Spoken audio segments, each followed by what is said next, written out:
మండలంలో అన్ని అంగన్వాడీ కేంద్రాలను ఓపెన్ చేయాలని కలెక్టర్ ఆదేశించారు. అంగన్వాడీ సెంటర్ 6 తుఫాను కాలనీ తాళాలు పగలకొట్టి అంగన్వాడీ సెంటర్ నెంబర్ 6 ను ఓపెన్ చేయడమైనది. ఈ కార్యక్రమంలో తహసీల్దార్ లక్ష్మీ కళ్యాణి, వైద్య అధికారి, సిడిపిఓ, మండల revenue inspector దూడక Janardhan Rao, panchayat secretary G Shyam, గ్రామ రెవెన్యూ అధికారులు, మహిళా పోలీసులు, ఐసిడిసి సూపర్వైజర్ తదితరులు పాల్గొన్నారు.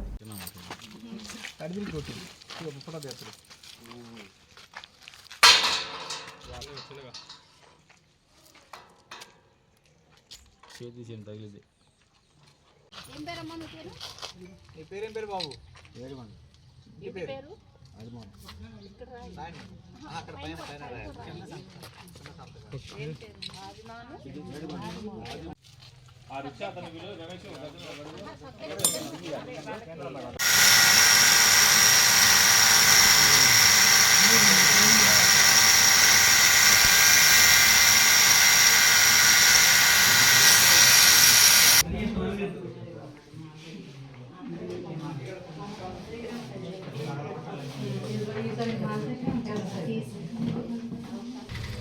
నమస్కారం అండి. ఈరోజు మనకు తెలిసిన విషయం ఏంటంటే అంగన్వాడీ వర్కర్స్ 12వ తారీఖు నుండి ధర్నా స్టార్ట్ చేశారు.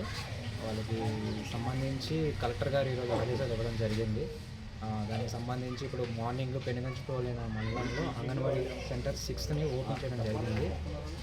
దాంట్లోని ఇప్పుడు పిల్లలకి, ప్రెగ్నెంట్ ఉమెన్కి, లాక్టేటింగ్ ఉమెన్కి ఎటువంటి అవసరాలను ఆపకుండా ఉండడానికి ఇప్పుడు ఈ తాళాలను ఓపెన్ చేయించి సౌకర్యాలు అందజేయాలని ట్రై చేస్తున్నామండి. సో అదే దాని భాగంగా ఇప్పుడు ఇక్కడ పెనుగంచిప్రోలు 7 అంగన్వాడీ సెంటర్కి వచ్చాం.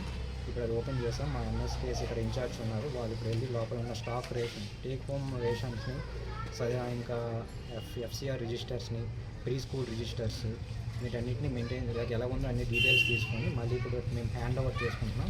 ఈ హ్యాండ్ ఓవర్ చేసుకుని కానీ మళ్ళీ నెక్స్ట్ వచ్చిన కలెక్టర్ ఆదేశాల ద్వారా ఇంకా ముందు గేమ్ చేయడానికి ప్రయత్నం. దానికి సంబంధించి ఇక్కడ అందరికీ ఇన్ఛార్జెస్కి ఇవ్వడం జరిగింది. ఇక్కడ ఒక ఎంఎస్కే గారికి ఇన్ఛార్జ్ ఇవ్వడం జరిగింది. దానికి సంబంధించి ఇప్పుడు మాకు పెద్ద ఆదేశాలు నైట్ కలెక్టర్ గారు ఇస్తారు. దానికి సంబంధించి ఫుడ్ విషయాలు అంతే కానీ ఇప్పుడు కలెక్టర్ గారు చెప్పిన ప్రకారం ఫాలో అవుతుంది. అది ఇప్పుడు ఫుడ్ ఇన్ఛార్జెస్ ఉంటారు కదండి, ఆ ఇన్ఛార్జెస్ అనేవారు ఇప్పుడు వచ్చిన రేషన్స్ అంతా గ్యాదర్ చేసి రేపు వచ్చిన పిల్లలకి లైక్ ఫస్ట్ అది అనేది ఫుడ్ ఎంత ఉన్నదని ఫస్ట్ అంతా గ్యాదర్ చేస్తారు. ఇన్ఫర్మేషన్ గ్యాదర్ చేసిన తర్వాత దాన్ని బట్టి ఒక ఎస్టిమేషన్ వేసి దాని తర్వాత ఎలా డిసైడ్ చేయడం చేస్తారు. ఫస్ట్ అయితే మాకు ఇచ్చిన డ్యూటీ ఏంటంటే ఇప్పుడు హ్యాండ్ ఓవర్ చేసుకోవడం. హ్యాండ్ ఓవర్ చేసుకొని ఆ కీస్ కొత్త లాక్స్ యాడ్ చేయాలి. కొత్త లాక్ తీసుకొని ఆ లాక్స్ దగ్గర ఉంచుకోవాలి. ఉంచుకున్న తర్వాత రేపు కలెక్టర్ గారు ఇప్పుడు నైట్ అని చెప్తే దాని ప్రకారం వెళ్తాం. ఇప్పుడు ఆల్రెడీ మార్నింగ్ ఒక సెంటర్ అనేది ఎంఆర్ఓ గారి ఆధ్వర్యంలో అది తీయడం జరిగింది. ఇప్పుడు నేను ఇక్కడికి వచ్చాను. ఇక్కడికి వచ్చి ఇది ఓపెన్ చేయడం జరిగింది. అలాగే ప్రతి గ్రామానికి ఈ సందేశాలు ఆదేశించడం జరిగింది. దాని ద్వారా ఇంకా వాళ్ళు ఫాలో అవుతారు. ఇంకా మోస్ట్లీ రేపటిలో అన్నిటి తీసుకుంటాను.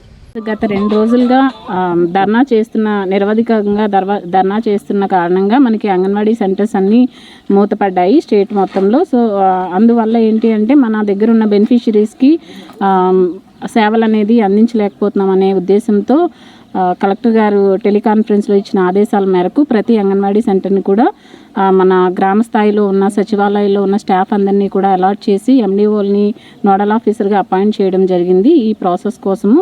దాంట్లో భాగంగానే మనం ప్రతి విలేజ్లో కూడా సచివాలయాల్లో ఉన్న స్టాఫ్ని ఉపయోగించుకొని ప్రతి అంగన్వాడీ కేంద్రాన్ని ఓపెన్ చేసి ఎవరైతే టీహెచ్ఆర్ ఇవ్వని గర్భవతులు, బాలింతలు ఉన్నారో అలాగే పిల్లలు ఉన్నారో వాళ్ళందరికీ కూడా ఇవ్వవలసిన టీహెచ్ఆర్ అనేది ఇవ్వాల్సిందిగా కలెక్టర్ గారు ఆదేశించడం జరిగింది.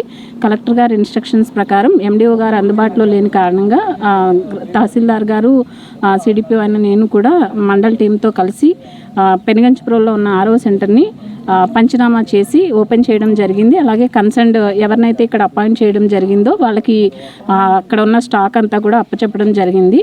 సో దాని ప్రకారం ఇంకా ముందు రేపటి నుంచి ఎవరైతే టీహెచ్ఆర్ తీసుకోలేదో వాళ్ళందరికీ కూడా ఆ కన్సర్న్ పర్సన్ ఆ టీహెచ్ఆర్ అనేది అందించడం జరుగుతుంది.